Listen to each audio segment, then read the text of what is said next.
love and respect.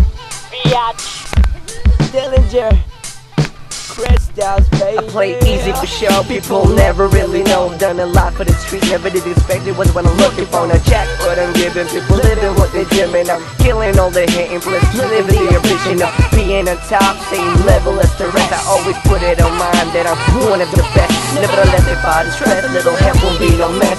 To the rest of bless comes as more ready, so weapon up to the chest. So I'm talking to my city, never could worry because we certified. So I've been trying to survive with real thugs and born bonafide. So here we are, pushing things, grinding hard, daily things. You can never break the move because we hooked up in this solid chain. They know what I mean when I'm talking about this life. Earn some earning stripe, give respect to this street life. Kasi talaga naging makulay, dapat dito laging matibay. Taas noo kapag lumakad, igo ko hanggang sa hukay. nagulat ang lahat, si Dillinger mo'y maglalapat. Mga lirikong sinulat parang bombang sasampulan. Ako'y babanat na makabagong himig at tunog. Pasok sa pandinig, magpapayanig dito sa timog. Natatangin tula, kolaborasyon ng mga makata. Magsisilbing hulat sa matatag na kabanata. Sa tatako'y mataling hagang Liga Pilipino. Maakibat ang panaso ng mga magiging na sundalo. Ako'y nagbabalik ang sagradong dilang gatilyo. Pagdating sa balagtasan, daig ko pa ang misyonan. Sa pagtula ng mga liriko, gigising sa kultura. Babangas ang pandinig ng kritikong sumobra sa postura. Tangan mikroponong virtud at rima ang sagisag.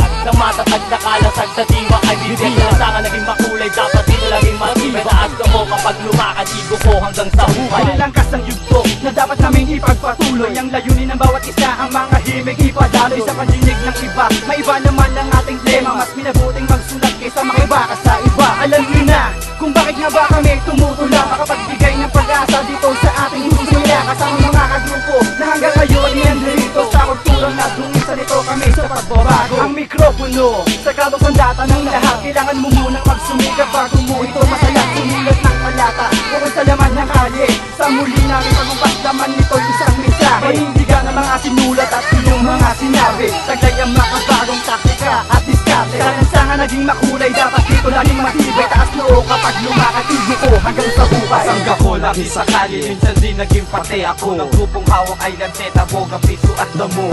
Ginugol lang oras kasama mga bordado, nakatatak sa kanilang braso aming pangkat at ang disenyo ng buhay. Nakangiti at tumbay, magliliwanag na ang lansangan, mata ko pa din mabuhay. Inay naghahanap na sana ang kanyang panganib, ito may ang pinapangarap sa akin, di ko pa nagbibigay.